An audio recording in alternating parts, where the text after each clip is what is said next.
amigos? Feliz tarde, ya conectados con todos ustedes a través de nuestro podcast, el podcast Antonio de la Cruz y este servidor Damaso Jiménez, Realpolitik, donde, bueno, hacemos un poco el análisis geopolítico de informaciones importantes que tienen que ver, obviamente, con las relaciones entre Estados Unidos y Venezuela y zonas circunvecinas, ¿no? Por supuesto. Y en esta oportunidad, prácticamente a una semana de cumplirse un año del 28 de julio, vamos a hablar de un tema importantísimo porque se dieron unas negociaciones. El día viernes por la tarde que ameritaron una supuesta liberación de 80 presos políticos venezolanos, 10 estadounidenses y 252 venezolanos que algunos que se encontraban detenidos en El Salvador, en la cárcel de Secot, por ser miembros del Tren de Aragua, aunque no, en su mayoría no pertenecían a esa banda, ¿no? Importante la situación, cuando sale un liberado, la gente celebra, ¿no? Hubo celebraciones por parte de los familiares de estas personas que se encontraban en el Secot. Hubo celebraciones por parte de los familiares de Estados Unidos, donde estaban estos presos, pero poco se sabe. Solamente una ONG por allí habló de 39 hasta ahora que han sido liberados. Plantea varias interrogantes sobre los intereses políticos, económicos y geopolíticos en juego, en este momento. ¿Quién quedó más? Como siempre, ¿no? Este canje no se concretó en su totalidad, revela tensiones en torno al liderazgo, la manipulación del tema de la justicia, las dinámicas del poder en América Latina, particularmente en el contexto de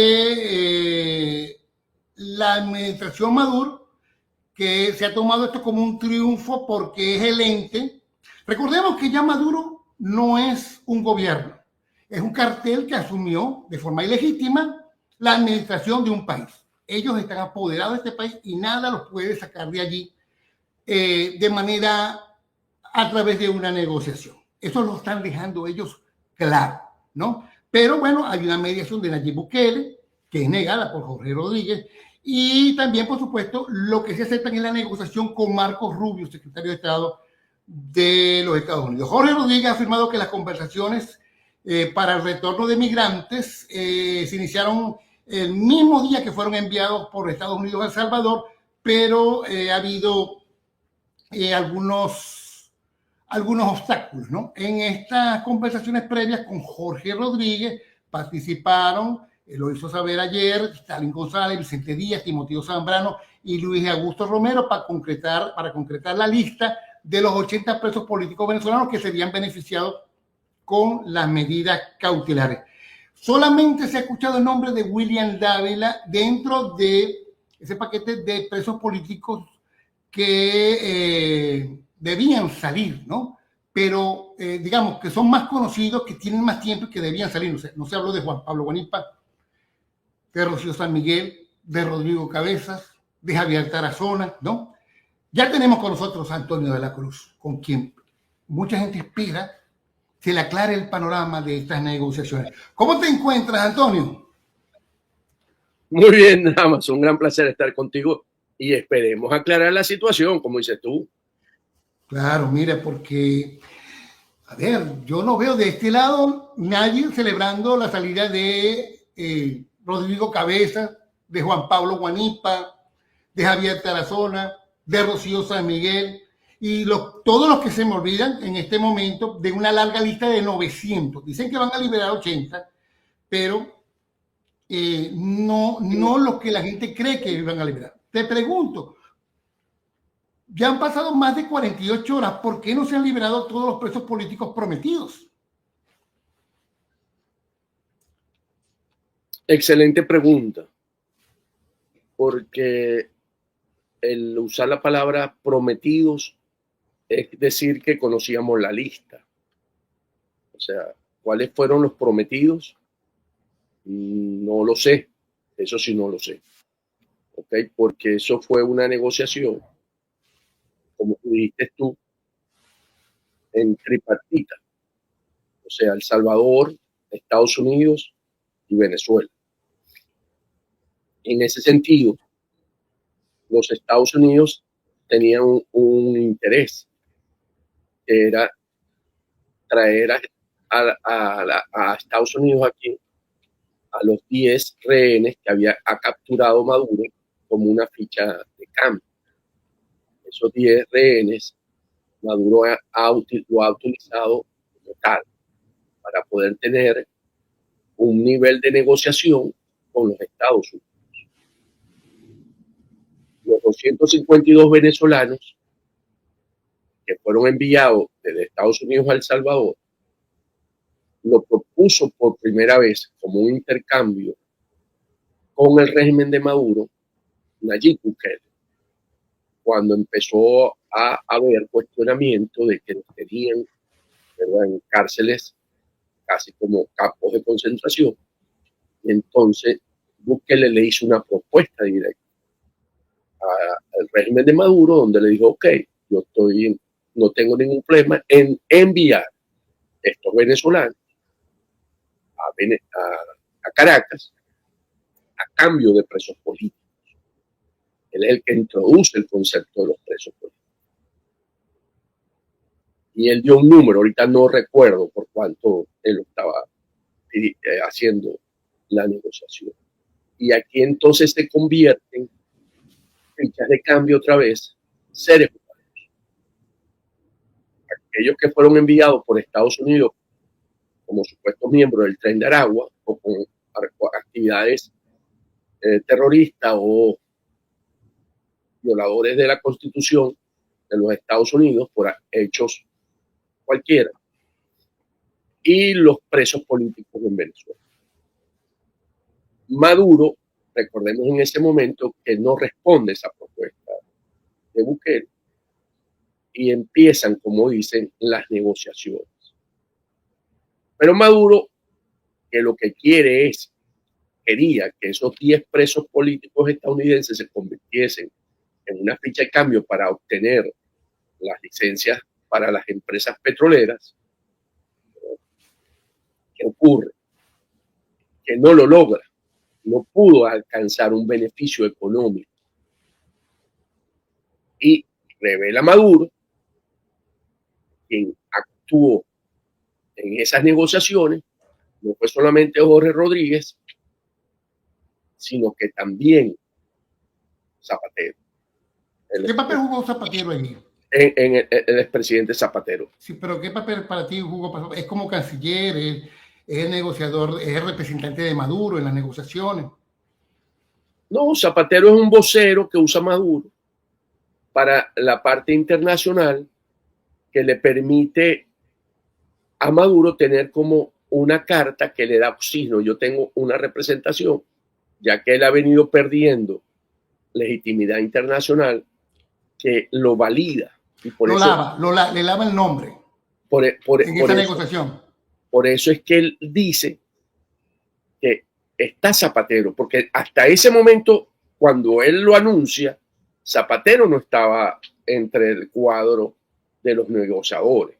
Quien lo anuncia es precisamente Diosdado Cabello y Maduro, que le dan las gracias en el comunicado a Rodríguez Zapatero. Entonces tú dices, ok, entró Zapatero, que siempre le lava la cara a Maduro y tiene un apoyo en ese sentido internacional. ¿Por qué? Veamos esto en contexto más global. ¿Qué había ocurrido? Unos días antes, el miércoles, Padrino López con Diosdado Cabello se reúnen con el alto mando militar para dar un discurso donde Padrino dice que una de las cosas más resaltantes que dice es que la DEA es un cartel y que se colocan el cartel más grande del mundo y que hay personajes que se prestan, que son captados para traerlos aquí a Estados Unidos y poder decir que señalar a miembros del régimen de Maduro como el grupo del cartel o miembros del cartel de los soles.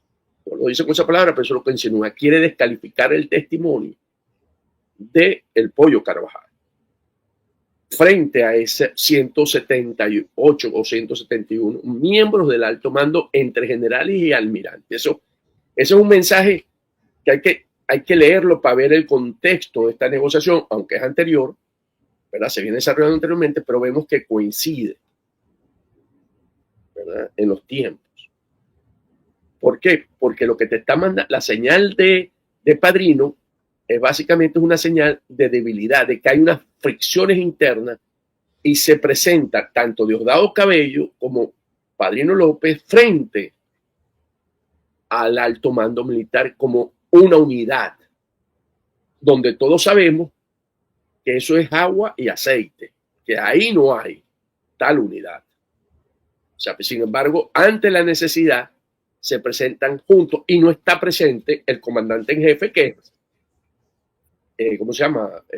Maduro. Pero Maduro estaba atendiendo otros asuntos, siendo tan importante. Esto quiere decir que internamente el mensaje hacia las Fuerzas Armadas es de cohesión, o sea que tenemos que ver tensiones internas dentro de esas Fuerzas Armadas para que esto esté ocurriendo. ¿Por qué digo esto? Porque el mensaje, la negociación, lo que logra Maduro en esa negociación es una narrativa hacia Venezuela. ¿Okay? Al entregarle él los 10 rehenes estadounidenses, ¿verdad?, el regreso de los 252 venezolanos.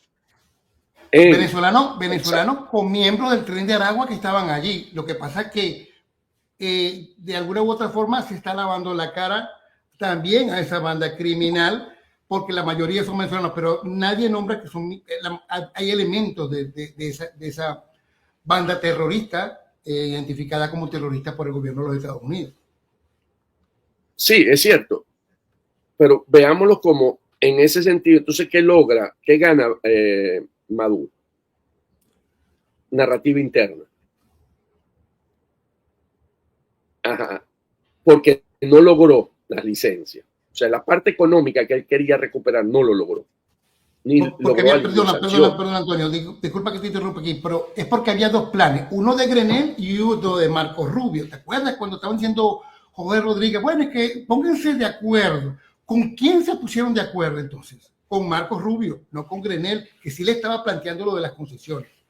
Correcto, aclárame un poco eso. Eso es lo que refuerza es básicamente es que tanto Donald Trump como Marco Rubio lo que plantean es: nosotros no vamos a hacer concesiones. Por eso que es importante ver esto, porque si bien lo que logra Maduro es sobrevivir el momento, pero no fortalece su posición en términos de conseguir los beneficios que estaba buscando. Pero entonces, ¿para quién es ese mensaje? ¿Para el pueblo venezolano de los 252? No, ese mensaje es nuevamente para las Fuerzas Armadas, para el alto mando militar. Porque ¿cuál es el mensaje de Maduro para el alto mando militar? Los Estados Unidos negocian conmigo, no con María Corina Machado. Claro. Lo deja claro. Yo soy el que tengo la capacidad frente a ellos para que aquellos que puedan estar pensando ante lo que está ocurriendo internacionalmente, el Pollo Carvajal, en la el Parlamento de la Unión Europea dice que en Venezuela es lavado de dinero y financiamiento al terrorismo, ¿verdad? Donde puede suceder cualquier momento lo de la CPI, ¿verdad? Donde China no le da visa a los venezolanos por 30 días. En aquellos militares del alto mando que puedan pensar en quebrar filas y empezar a buscar cómo salvarse y entrar en conversaciones, porque recordemos que aquí en la justicia internacional o de los Estados Unidos, tú ganas beneficios denunciando a la línea de mando. Entonces, precisamente aquí lo que están buscando es un mensaje, una narrativa, para que no se pongan a inventar como se dice en Venezuela. No crean en lo que dice María Corina, en el mensaje de María Corina, en el mensaje del Mundo González Urrutia a las Fuerzas Armadas. No crean en eso. Sobre todo cuando nos acercamos, como lo dijiste tú, al 28 de julio, como fecha central de una elección que el pueblo y las Fuerzas Armadas dijeron, queremos un cambio. La familia de las Fuerzas Armadas que votaron. Entonces, hacia allá apunta lo que vimos, y por eso digo, no hay que desvincularlo, porque los acuerdos llegan y se da el cambio precisamente en esta secuencia de narrativa que lleva el régimen. Porque del lado de Donald Trump, ¿verdad? Él logró los 10, además perdió, en el caso de Maduro, una ficha de cambio importante, que fueron los rehenes estadounidenses. Sabemos... ¿Cuáles rehenes? Los rehenes gringos, los 10. Bueno, pero dice, perdió una ficha importante. Que son los 10 rehenes, porque Maduro eso lo usa. Bueno, claro, porque esa es su moneda de cambio. Por cierto, que no se logró la liberación de Nahuel Gallo, ¿no? Que allí quería saber por qué hicieron tanto énfasis en que Gallo no fuera uno de los liberados, ¿no? Por parte del régimen de Maduro. Bueno, porque Maduro siempre se queda con algunos y va a volver a llenarlo. Claro, va a volver a llenar su cartera, pues. ¿Por qué? Porque si recordamos cuando Grenell fue en enero, habían 10 y se trajo 6, o sea, quedaban 4. Y ahora hay 10 otra vez. Y ahora hay 10 otra vez. y seguramente... O 12, 11, 12, pero él lo va a volver a llenar porque esto se ha convertido en un negocio también. Es una moneda. Extranjero que llegue a Venezuela es una moneda de canje convertida por Maduro. Yo me estoy yendo un poquito más allá. Y en Colombia también. Porque esta era una práctica de los carteles. Exactamente, estás tocando el punto, porque fíjate, algunos han señalado, analizando esto como si fuera un gobierno, que Maduro habría perdido porque no pierde credibilidad al no cumplir con la liberación total de prisioneros de los 80 presos políticos venezolanos y su uso como se lo mantiene. ¿Por qué? Porque justamente yo lo digo porque es difícil negociar con un régimen con un cartel, o sea, porque no es un gobierno, es un cartel que desde hace ya un año, en una semana se cumple, está de manera ilegítima usurpando poderes. Es un cartel, dejó de ser gobierno, fue gobierno alguna vez, pero ahora es un cartel. Y dentro de ese cartel, las reglas de juego son distintas. Y ellos no van a liberar porque se quedan sin monedas de canje allí, con respecto pues a importantes presos políticos que ellos no van a ceder en ningún momento. Entonces, estamos claros que además demuestran con esta actitud de cartel no solamente lo que estás planteando tú hacia la Fuerza Armada, sino que está dejando un mensaje claro. Esto es un cartel. Aquí no se puede ver un cambio de que sale Maduro y entra el mundo ¿a qué? Sin estructura, a enfrentar un cartel. O sea, ¿cómo se puede ser presidente electo cuando toda la estructura está basada en un cartel? Es imposible.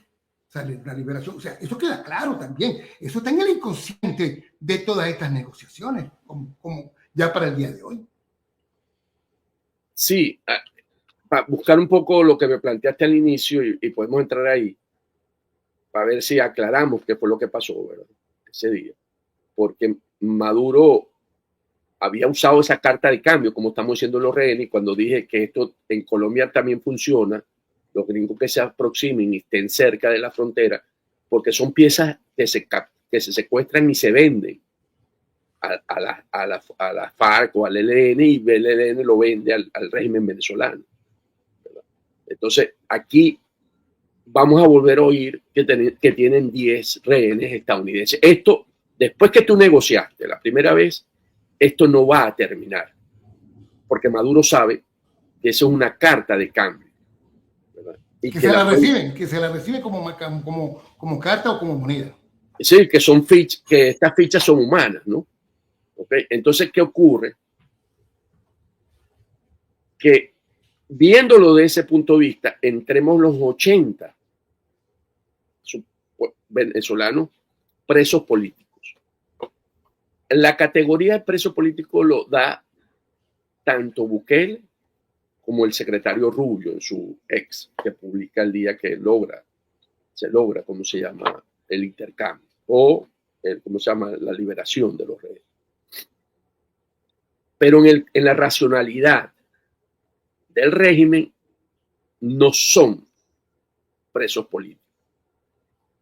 Dentro de los 980, según el Foro Penal, no tengo la cifra exacta, 80 apenas ni siquiera es el 10%. Entonces, ahí escogen, ¿verdad? Porque el compromiso es un número. Por eso dije, ¿quién dice que no cumplen? O sea, cuando yo digo no cumplen es porque yo tengo una expectativa. Claro que hay una expectativa que fueran políticos, presos políticos por parte de las fuerzas democráticas. Pero por parte del régimen es un número. Y recordemos que todos los días ahora capturan y secuestran venezolanos en Venezuela, que andan libremente y que los persiguen. Están en una lógica como ICE aquí con los venezolanos supuestamente que no tienen los papeles al día. Es la misma lógica, ya no es por los papeles, ya es porque para acusarte de terrorismo de Estado. Y sí, todos tienen los mismos 3 delitos. Los mismos 3 delitos. Los 3 delitos y están vinculados con un partido político. No es el vendedor de fruta, sino son personas vinculadas y generalmente tienen vinculaciones con el partido 20 de Venezuela. 20 Venezuela. 20. Entonces, 20, sí. Entonces, ¿qué ocurre? Que aquí también, o sea, salen 80 y van a llenar los 80 otra vez. ¿Tú crees que salen 80? Pero son 80 de los que entraron recientemente. Pero hay fichas, fichas que ellos no van, ellos no van a canjear. O sea, digamos, seres humanos que ellos no van a canjear. Liderazgos importantes que ellos no van a canjear. Lo sabemos. O sea, ya lo habrían hecho. O sea, ellos son los que deciden cuál de los 900 ellos van a formar parte de esa liberación. Es decir, me están cambiando un producto por centavos, no quitándole la necesidad, sino que realmente importantes presos políticos de partido que deberían estar fuera ya, pues no tienen esa posibilidad. Ellos ven, bueno, entraron unos la semana pasada, estos somos los que vamos a sacar. Inclusive están soltando presos comunes también, ¿entiendes? Como parte de la lista. ¿Cómo queda el liderazgo de María Corina Machado luego de estas negociaciones? Antonio, a una semana del 28 de julio. Entonces, ¿qué ocurre? Ya vamos con María Corina Machado. ¿Qué ocurre? Que vemos cómo esto se convierte en una estrategia de usar a fichas humanas como intercambio. Si los 252 tenían un juicio por ser miembros del cartel del Tren de Aragua, ¿verdad? Quiere decir que ahí la justicia no terminó su proceso. En el caso venezolano, por consiguiente, o sea, se utiliza como ficha para generar presión e intercambio ante los partidos políticos y los Estados Unidos. Entonces, ¿qué ocurre? Ahí podemos empezar a ver el rol de Zapatero. ¿Cuál es el rol de Zapatero? Zapatero es el que conversa con la oposición funcional. Entonces, ¿la oposición funcional es la oposición a la grana o la oposición de María Corina? La funcional es la que le sirve a Maduro. Recordemos, y todos sabemos. A la grana. Todos sabemos quiénes son. Él habla con Primero Justicia, él habla con los alacranes, él habla con Zambrano, él habla con todos los que tienen vínculos de eso. Y ahí sí puede actuar Zapatero. en esa lista conformada y entra William Dávila, porque William Dávila, ¿de qué partido es? Siempre ha sido de Acción Democrática. ¿Y a qué pertenece el Partido de Acción Democrática? Bueno, a la Internacional Socialista. Claro. Y entonces, la que pertenece también Zapatero. Por supuesto, cuando estoy diciendo es porque hay una, eso puede ser. La vinculación. Ese puede ser. Por eso sale William, pues además de estar enfermo, es porque hay vínculos que Zapatero puede conseguir con el régimen y mostrar, uno, el resto, ¿verdad?, de las solicitudes son más difíciles. ¿Por qué? Porque el régimen no va a soltar. Eso que tú dijiste al principio, de que no está Rocío San Miguel y no está el otro, bueno, porque esos son trofeos que tiene el régimen. Y recordemos que los presos en Venezuela tienen su propio carcelero. Cuando tú dices, ¿quién es el preso fulanito de quién? ¿Quién es el carcelero de tal preso? El carcelero que está en el régimen o es de Diosdado, o es de Maduro, o es de Jorge Rodríguez, o es de Jorge. Entonces esa negociación es más difícil. ¿Por qué voy a soltar el mío y no soltas el tuyo? Ahora fíjate una cosa, pero a ver, la posición, bueno, no se esperaba menos, ¿no? La manipulación en este momento de estos actores, Zapatero, Maduro, todo eso, da cuenta de que digamos, la no liberación de figuras claves de la oposición, como estamos hablando, Juan Pablo Guanipa, Rocío San Miguel, Javier Tarazona, los militares, los periodistas, 19 periodistas, evidencia la debilidad del movimiento opositor y la falta de poder frente al régimen de Maduro. Eso quedó claro también en esta negociación. Ya va, Pero ¿por qué no me respondes? Tú puedes estar totalmente en desacuerdo conmigo. Ya te voy a responder. Esa sí te la voy a responder. Acuérdate que, porque las otras están, pero yo creo que tenemos que dar eso que la gente está esperando, de entender qué fue lo que pasó. Entonces, cuando tú dices debilidad del movimiento opositor, pero es que no negociaron con la fuerza democrática. Pero tú me estás diciendo que Zapatero está hablando con sectores de la oposición. Hold your horses, como dicen. No, espérate. Zapatero va como un hombre que le da oxígeno a Maduro, ¿verdad?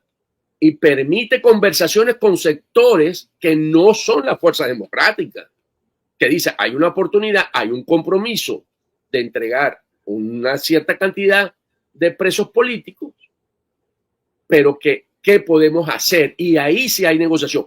Hoy sabemos que ninguno, ni Enrique Capriles, ni el otro, están actuando alineados con María Corina Machado. Entonces, cuando tú me lo mezclas, me estás metiendo ahí cosas que no están funcionando. No lo mezclemos. ¿Cómo queda María Corina Machado? Ya va. Es que estás muy... Espérate, date un poquito. Okay. No, porque ya te voy a echar esa pregunta. Vamos a llegar a María. Okay. Ya vamos a llegar a María. María queda bien. María no queda mal. Bueno, vamos a responder. María queda bien. Queda bien, ¿por qué? Porque María demuestra que la presión internacional funciona. Porque Maduro cedió ante la presión internacional a cambio de nada. Porque la gente creía que iba a obtener las licencias. Porque como había obtenido Donald Trump la aprobación en el Congreso de su Beautiful, ¿verdad?, las 3B, de Beautiful Bill, ¿verdad?, el presupuesto.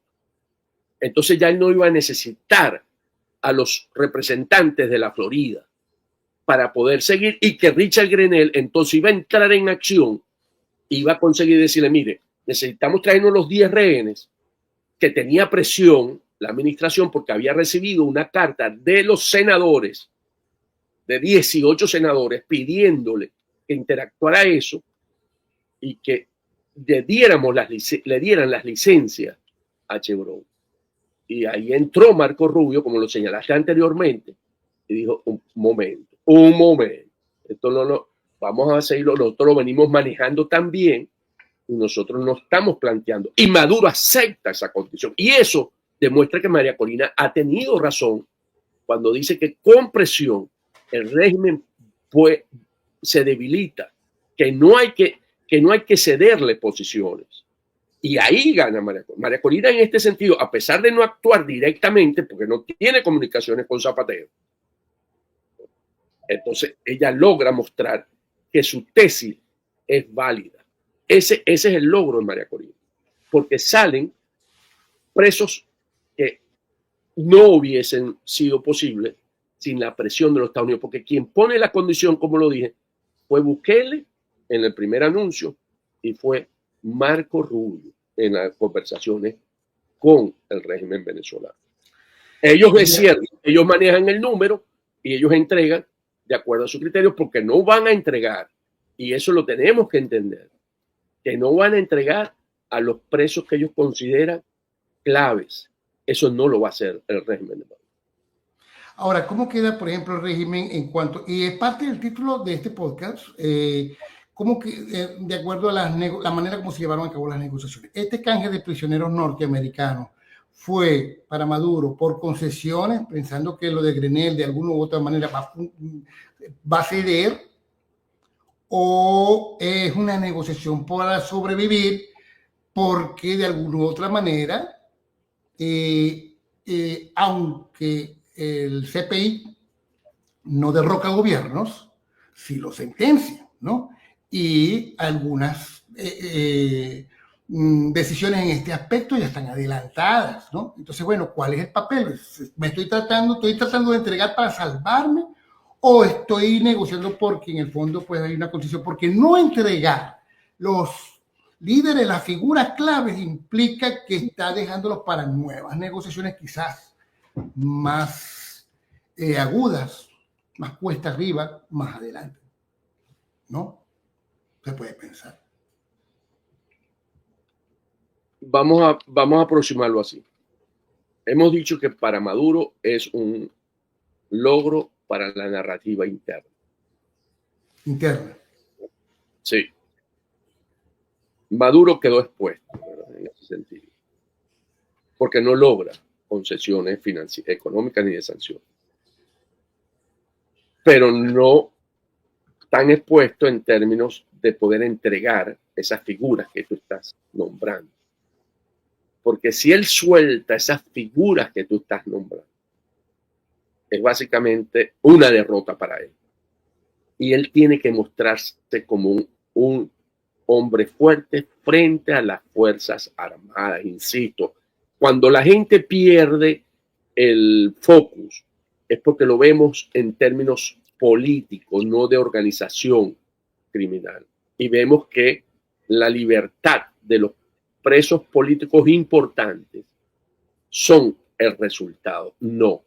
Aquí va a entregar a aquellos que él considere que le permite seguir sosteniendo que es fuerte en términos de que mantiene a los líderes fundamentales que hasta ahora tienen como ficha importante atrás. Porque si suelta, pongamos de esos 80, que no llega a 80 el número de los líderes fundamentales que están presos, ¿verdad? También hay que tomar en cuenta, no hay 80 líderes de la oposición fundamentales de ese nivel que tú estás hablando, que están presos. Podrá llegar a unos 30.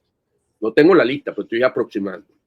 Entonces, él demuestra debilidad porque le suelta, él está soltando a los presos que ellos tienen como modo de mostrar que la oposición está desarticulada, ¿verdad? Las fuerzas democráticas están desarticuladas porque le han quitado miembros importantes. Juan Pablo Banipa, el profesor de economía del Zulia, ¿verdad? Cabeza, Tarazona, todo, ¿cómo se llama? Rocío San Miguel. Entonces, eso demostraría una gran debilidad de Maduro. Y no lo va a hacer, Damaso, no lo va a hacer en este momento. Entonces, ¿Estados Unidos cómo queda? Queda reforzado. Porque la narrativa oficialista de Maduro está desajustada. Él cree que... Por supuesto, la pregunta era, entonces Maduro lo que está es sobreviviendo, previendo otras negociaciones a futuro en las que va a tener que entregar nuevas monedas humanas. ¿Ah? Maduro está tratando de sostener una legitimidad que no se le termine de quebrar, porque sabe que hay una situación interna, por eso nombré lo de Puerto Tiuco, en ese alto mando militar, y que necesita que no sucedan movimientos internos, sobre todo porque nos acercamos al 28 de julio. ¿Ok?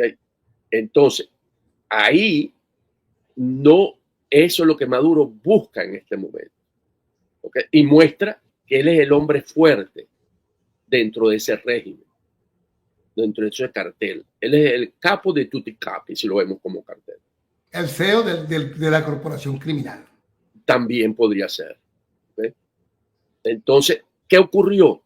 Si lo vemos como un tablero de juego, ya el tablero no es el mismo. Al liberar estos estadounidenses, Maduro mostró que está acercado, y al no conceder más que humanidad, Washington demostró cómo se gana sin disparar un tirito.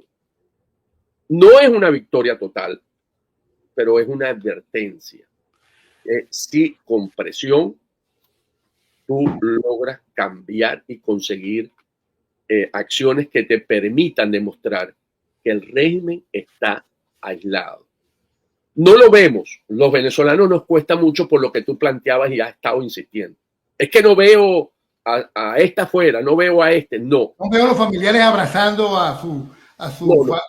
Si yo me enfoco ahí, digo, el régimen está muy fuerte, porque las fuerzas democráticas no lograron sacar a todo esto. No, eso no es lo que yo me tengo. Ese medio vaso, si queréis lo ponemos vacío. Vamos a poner el tuyo lleno. El medio vaso vacío no es ese. Lo que hay que ver es el régimen cedió sin obtener nada a beneficio. Mete a Zapatero para poder lograr un símbolo de que tiene una conexión internacional negociadora, porque hasta lo mejor, y eso lo pensaba esta mañana cuando pensaba sobre Zapatero, ¿será que el régimen también está mandando un mensaje a María Corina Machado? Diciéndole, si quieres negociar, porque la ha ofrecido varias veces, y hoy hay unas declaraciones de ella en el ABC de España que las recomiendo leerla, y si pudieras tú reproducirla en la web, yo te la voy a pasar, yo te las pasé, pues te voy a pasar el completo. Dice mucho, porque ella dice que hay una posibilidad de negociación reconociendo el 28 de julio. Pero entonces aquí viene la reflexión. ¿Será que el régimen, porque eso no tenía por qué decirlo el régimen que estaba Zapatero? ¿Será que le está mandando un mensaje a María Corina Machado? Si tú quieres hablar realmente de una negociación, hazlo a través de Zapatero. Sí, pues inclusive pocos días antes, esta misma semana, Cabello, en su show de narrador, el narrador de la dictadura, pues aseguró que ya inclusive en pocos días María Corina iba a ser exiliada, se iba a autoexiliar a los Estados Unidos, ¿no? Entonces, bueno, ¿cómo se ve? ¿Qué hay detrás de toda esta situación desde la narrativa del régimen? Mira, lo cierto es que la propuesta de Grenell quedó vacía, quedó en el aire. No hay ningún Chevron. Por cierto, que Chevron, la información que saca Reuters es que este mismo viernes adquirió GES por $55 millones en uno de los acuerdos petroleros y gas más grandes de la historia, obteniendo participación en un bloque en Guyana, que va a ser muy importante y que le permite pues recuperar parte de lo perdido con esta relación con el régimen de Maduro, que pues, por supuesto parte de una sanción, ¿no? Sí, Chevron en ese sentido no logra la licencia. Chevron sigue en Venezuela, por supuesto, en los campos asociados a PDVSA, Petrobocán, Petroindependencia. La producción se mantiene, ¿verdad? Han mantenido y aumentado en algunos casos por pocos barriles, 5, 3, 4 mil barriles día más, sus producciones. Ellos siguen apostando a seguir esperando un mejor momento para obtener las licencias que le permitan producir en Venezuela bajo ese esquema que quiere ahora el régimen de llevar empresas ¿cómo se llama? De producción compartida. ¿Verdad? Básicamente es una privatización de la industria petrolera. Y aquí lo que ocurre es que los flujos que generan estas producciones incrementan la deuda de PDVSA con Chevron, que fue el argumento que utilizó para que le dieran la licencia y poder recuperar esas deudas que tenían, porque no le pagan lo que corresponde a la alícuota de la empresa en la que participa por las exportaciones. Ese es un crudo que se está vendiendo en China de forma por los mercados negros, tanto el de la faja como el del Zulia. Y es cierto que ahora forma parte con una GS y Chevron se integraron, ¿verdad? Y en el campo donde está Exxon.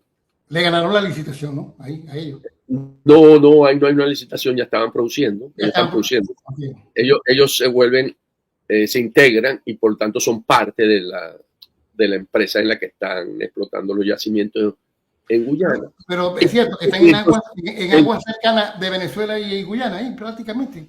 Y entonces aquí lo importante es qué va a decir el régimen de Chevron ahora, que también está en Guyana produciendo petróleo en aguas profundas. En aguas limítrofes casi. Entonces, eso es un tema que es interesante ver cómo lo va a manejar, porque el régimen de Maduro ha apostado también a Chevron, quien le hace lobby aquí en la capital estadounidense. Y control. Aquí lo que tenemos que empezar a ver es el resto de ver la producción global, como si, según las fuentes secundarias de la OPEP, ha venido cayendo lentamente. Mira, Antonio, nos acercamos a 1000 personas que están en este momento conectadas en nuestro podcast, y las inquietudes de nuestros participantes que nos están viendo aquí en esta conversación, ¿no? Vamos a sacar algunos. Tenemos a Carmen Socorro, ¿no? Tenemos allí, sí. Dice: buenos días, licenciado Damaso, gracias por tu programa. Los liberados pero en Venezuela solo han liberado 45 personas entre los conocidos y otros presos normales. ¿Qué se podría llamar presos normales? Ayer murió en prisión el joven autista. Esa información no se estaba manejando, fíjate, ¿no? Maru Ramírez Arriaga dice: saludos desde Países Bajos, en Europa. Quizás se negoció muchas cosas más y no estamos enterados, ¿no?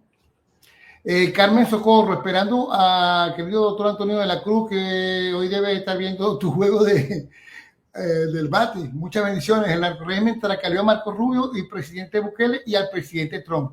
Dice ella que lo tracaleó, que los estafó, porque no ve los presos políticos que quería ver fuera, ¿no? Liberados. Carmen Socorro, espero que el 28 de julio sea la estocada final. Carmen Benítez nos agradece por el programa. Vámonos más abajo. Jacob Pichot: sí, seguimos negociando con el régimen, jamás se va a salir de estos narcotraficantes asesinos. Libe Flores: los únicos que ganaron aquí fueron los Estados Unidos, que pudieron liberar a los gringos, pero aquí se activó la puerta giratoria.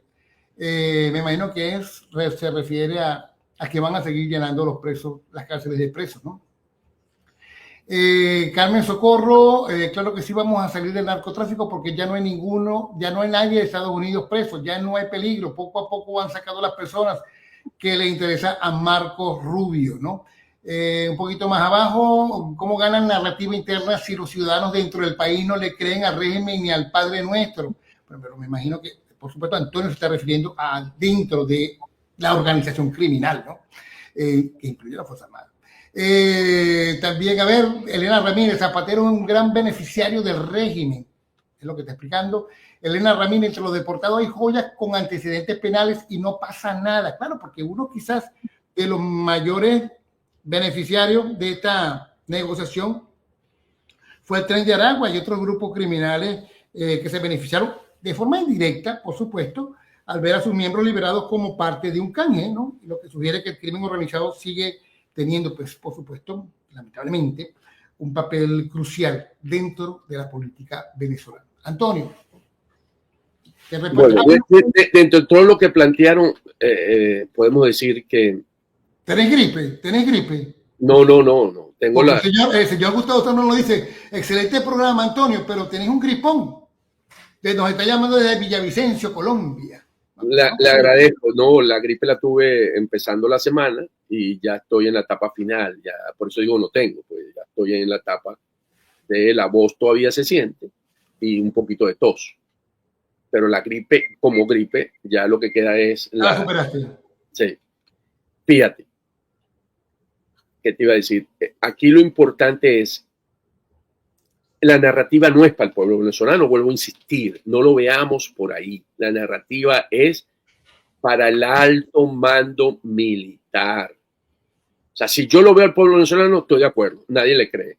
Pero si lo veo para el alto mando militar, que ellos tienen controlado y que no quiere que se le... para allá va el mensaje. Yo soy el que negocio con los Estados Unidos, no es María Corina. Si ustedes están pensando que María Corina, no es. Y esa es la que busca él.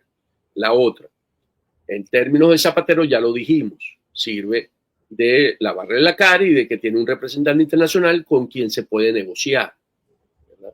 Y cuando señalas que Estados Unidos ganó, sí ganó, por supuesto, ganó porque no entregó nada a cambio en términos de lo que Maduro esperaba, que era legitimidad y sanciones y licencias.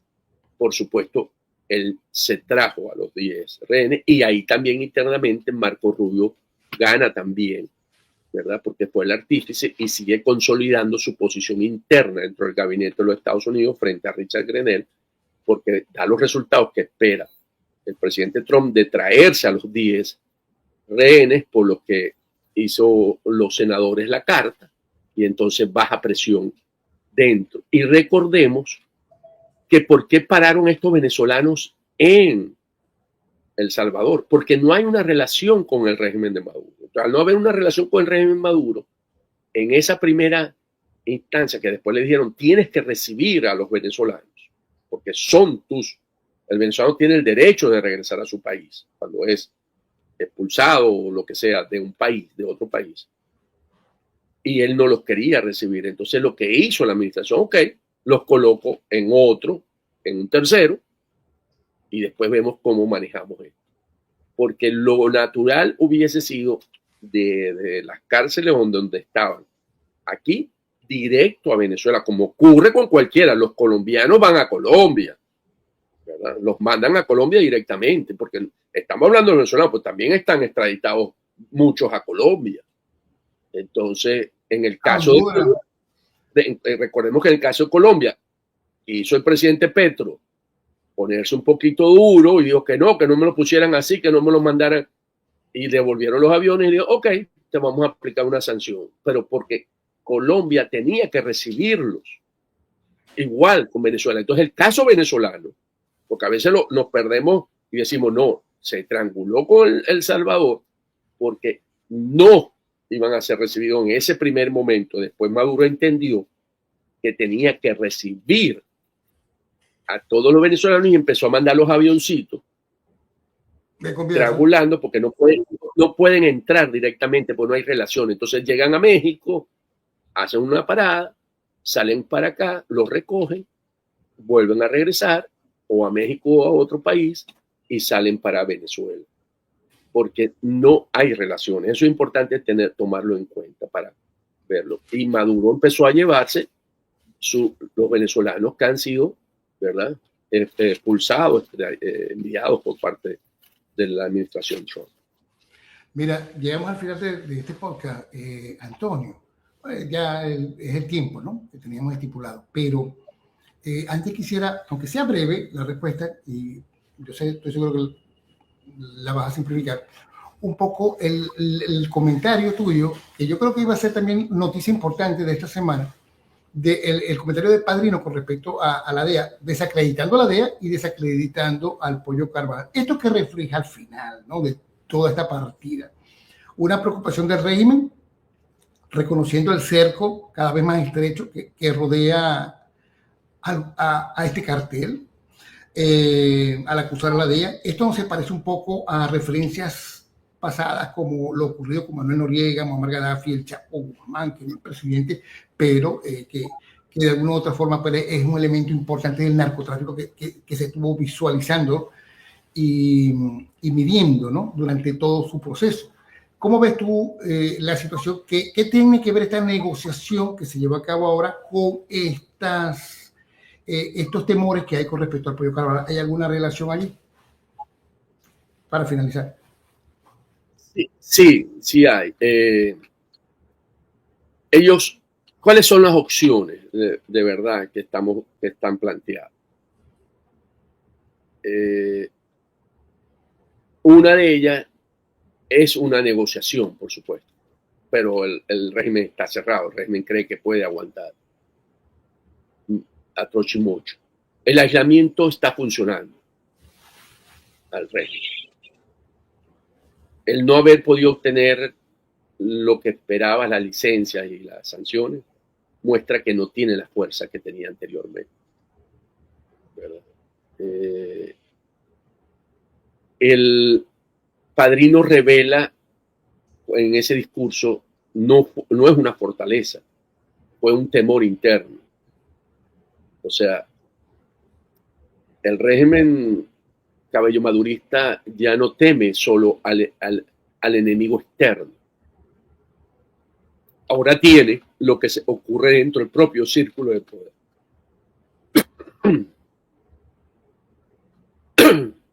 Y esa declaración marca un punto de inflexión. El régimen reconoce que el cerco no es militar ni económico, es judicial, moral, político y se estrecha desde varios frentes. Y eso es lo importante, porque lo que está actuando como corporación criminal es lo judicial. Aquí, en Estados Unidos, en La Haya, en los distintos países, y es político. Entonces, ¿por qué? Porque las señas son claras, son las declaraciones del Pollo Carvajal y otros aquí, los procesos judiciales, como dije, aquí en Europa, la CPI, grietas posibles dentro de las Fuerzas Armadas Nacionales Bolivarianas y abandono progresivo de esa narrativa revolucionaria. Y ahí donde tú llegaste y dijiste, esto recuerda a Noriega en el 89, 1989, a Gaddafi en el 2011 y al Chapo en el 2016. Todos intentaron resistir con discursos diciendo que todo era fuerte, que ellos dominaban. Y todos fueron traicionados por sus propios hombres. Todos fueron derrotados desde adentro. Fue la estructura interna la que los derrotó. Y entregados. Hoy, ¿no? Y entregados. Y hoy eso es lo que estamos viendo.